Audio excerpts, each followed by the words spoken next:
अगर आप वैवाहिक जीवन में कठिनाइयों का सामना कर रहे हैं तो इस मंदिर का आशीर्वाद आपके लिए सुखदायी हो सकता है। यहाँ स्थित हवन कुंड की राख आपके जीवन से सभी बाधाओं को दूर करने में सहायक मानी जाती है। यहाँ विवाह करने का सौभाग्य कौन नहीं चाहता। जहाँ स्वयं शिव और पार्वती ने 7 फेरे लिए, वहाँ विवाह करने का महत्व अपने आप में विशेष है।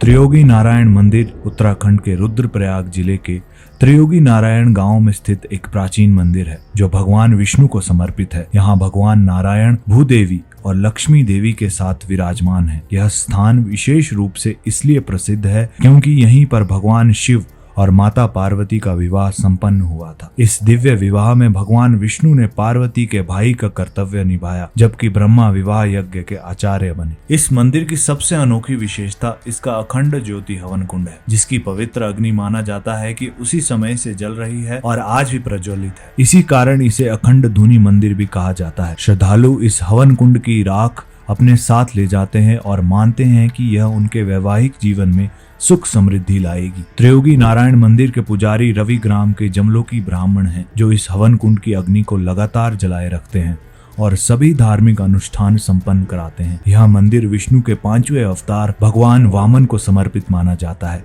मंदिर के सामने स्थित ब्रह्मशिला को भगवान शिव और पार्वती के विवाह स्थल के रूप में पूजा जाता है। मंदिर परिसर में सरस्वती गंगा नामक एक जलधारा प्रवाहित होती है, जिससे आसपास के पवित्र सरोवर भरते हैं। इनमें प्रमुख है रुद्र कुंड, विष्णु कुंड, ब्रह्मा कुंड और सरस्वती कुंड। श्रद्धालु यहाँ स्नान, मार्जन, आचमन और तर्पण जैसे धार्मिक अनुष्ठान करते हैं। ऐसा माना जाता है कि भगवान शिव और माता पार्वती का विवाह लगभग 18,415 वर्ष पूर्व त्रेता युग में इस मंदिर में संपन्न हुआ था। इस मंदिर के परिसर में ऐसे कई चीजें आज भी मौजूद हैं, जिनका संबंध शिव पार्वती के विवाह से माना जाता है। असल में देवी पार्वती हिमालय के प्रतिरूप हिमावत या हिमावन की पुत्री थी। वह शिव की पहली पत्नी सती का पुनर्जन्म थी, जिन्होंने अपने पिता द्वारा शिव के अपमान के कारण अपने प्राण त्याग दिए थे। पार्वती ने गौरी कुंड में कठोर तपस्या करके शिव को प्राप्त किया। यह स्थान त्रियोगी नारायण से 5 किलोमीटर की दूरी पर स्थित है। शिव पुराण के अनुसार शिव ने पार्वती को गुप्त काशी में विवाह का प्रस्ताव दिया था और उनका विवाह त्रियोगी नारायण गांव में मंदाकिनी और सोने गंगा नदियों के संगम पर संपन्न हुआ था। त्रियोगी नारायण को हिमावत की राजधानी माना जाता है। कहा जाता है विवाह से पहले सभी देवी देवताओं ने पवित्र स्नान किया था, जिसके लिए यहाँ 3 कुंड बनाए गए थे, जिन्हें रुद्र कुंड, विष्णु कुंड, ब्रह्मा कुंड, सरस्वती कुंड,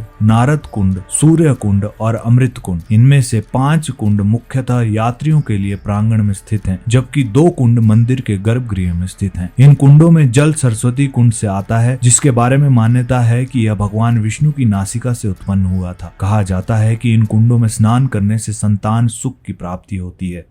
modern marriages at this temple. अब अगर आपका यह सवाल है कि यहाँ आम लोग विवाह कर सकते हैं, तो हाँ, बिल्कुल। यहाँ हर कोई, चाहे भारतीय हो या विदेशी, विवाह कर सकता है। विवाह के लिए कुछ शर्तें हैं। लड़की की आयु 18 वर्ष से अधिक और लड़के की आयु 21 वर्ष से अधिक होनी चाहिए। विवाह से पहले दंपति को 3 पवित्र कुंडों रुद्र कुंड, ब्रह्म कुंड और विष्णु कुंड में स्नान करना आवश्यक है। कहा जाता है कि भगवान शिव और माँ पार्वती ने भी विवाह से पूर्व इन कुंडों में स्नान किया था। यहाँ उपस्थित युगों से जल रही अखंड धुनी के चारों ओर 7 फेरे लेना विवाह का एक अनिवार्य हिस्सा है। त्रियोगी नारायण मंदिर तेजी से एक किफायती और आध्यात्मिक विवाह स्थल के रूप में लोकप्रिय हो रहा है, जहां वे जोड़े आते हैं जो अपने विवाह के लिए भगवान शिव का आशीर्वाद चाहते हैं। उत्तराखंड सरकार ने साल 2018 में इस मंदिर को डेस्टिनेशन वेडिंग स्थल घोषित किया था। इसके पीछे केवल एक ही उद्देश्य रहा था, यहाँ दूर दूर से लोग मंदिर में शादी करने के लिए जरूर आए। यहाँ हर साल करीब 200 शादियाँ होती है और शादी के लिए पहले मंदिर समिति से रजिस्ट्रेशन कराना होता है। त्रियोगी नारायण मंदिर के पुजारी का कहना है कि मंदिर में साल भर देश विदेश से लोग यहाँ शादी करने के लिए आते हैं। मंदिर में शादी करने के लिए 1100 रुपए से रजिस्ट्रेशन करवाना पड़ता है। इसके लिए जिन जोड़ों को विवाह करवाना है उनके माता पिता का सहमत होना जरूरी है। इसके साथ ही दुल्हा दुल्हन का आधार कार्ड और फोन नंबर भी मंदिर समिति के पास रजिस्टर करवाना पड़ता है। मंदिर में शादी के लिए निश्चित तिथि तय करके जोड़ों को समिति द्वारा बता दी जाती है। इसके बाद ही यहाँ शादियाँ होती है। शादी करने के लिए जोड़ों को 40,000 रुपए देने होते हैं। इसी में उनका सारा इंतजाम किया जाता है। साथ 15 लोग लड़के वालों की तरफ से और लड़की की तरफ से 15 लोग ला सकते हैं। अगर आप भी भगवान शिव और माता पार्वती के गवाह रहे इस मंदिर में अपने जीवन साथी के साथ शादी करना चाहते हैं तो आप उनसे फोन पर जानकारी हासिल कर सकते हैं। पिछले कुछ वर्षों में कई मशहूर हस्तियों ने यहाँ विवाह किया है, जिससे इसकी लोकप्रियता और भी बढ़ गई है। टीवी अभिनेत्री कविता कौशिक, जो FIR में चंद्रमुखी चौटाला के किरदार से प्रसिद्ध हुई, ने यही शादी रचाई थी। त्रियोगी नारायण मंदिर अपनी भव्य स्थापत्य शैली में केदारनाथ मंदिर की झलक लिए हुए श्रद्धालुओं को सहज ही अपनी ओर खींच लेता है। इसे अखंड धुनी मंदिर भी कहा जाता है, क्योंकि यहाँ सदियों से अग्नि प्रज्वलित है, जो एक अद्भुत रहस्य समेटे हुए है। कहा जाता है कि इस मंदिर का निर्माण स्वयं आदि शंकराचार्य ने करवाया था, जिनके हाथों से उत्तराखंड में कई दिव्य मंदिरों की स्थापना हुई।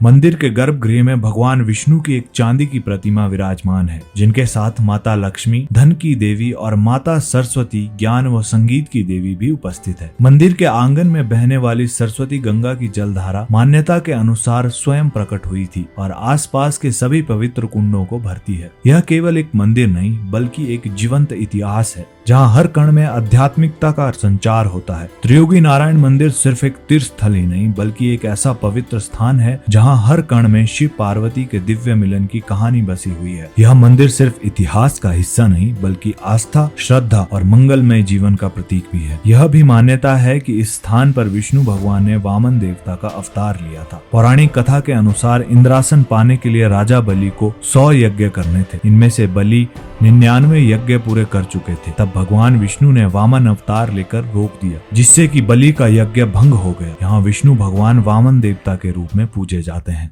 त्रियोगी नारायण मंदिर कैसे पहुंचे? सड़क मार्ग। त्रियोगी नारायण मंदिर जाने के लिए आपको पहले रुद्रप्रयाग से केदारनाथ धाम वाली सड़क तक जाना पड़ेगा। यहाँ से गुप्तकाशी होते हुए एक रास्ता सोनप्रयाग से केदारनाथ जाता है और एक त्रियोगी नारायण के लिए जाता है। फ्लाइट से चमोली जिले के गौचर में हेलीपैड बना हुआ है। देहरादून से आप हेलीकॉप्टर ले सकते हैं और यहाँ से गौचर तक जा सकते हैं। इसके आगे प्राइवेट वाहन से मंदिर तक भी जा सकते हैं। ट्रेन से सबसे पास का रेलवे स्टेशन ऋषिकेश है। इसके आगे का सफर आपको प्राइवेट वाहन से करना पड़ेगा। अगर आपको यह वीडियो पसंद आया हो तो इसे लाइक करें, अपने दोस्तों और परिवार के साथ शेयर करें और हमारे चैनल को सब्सक्राइब करना ना भूलें, ताकि आप इसी तरह की और रोचक जानकारी प्राप्त कर सकें। मिलते हैं अगले वीडियो में, तब तक के लिए हर हर महादेव।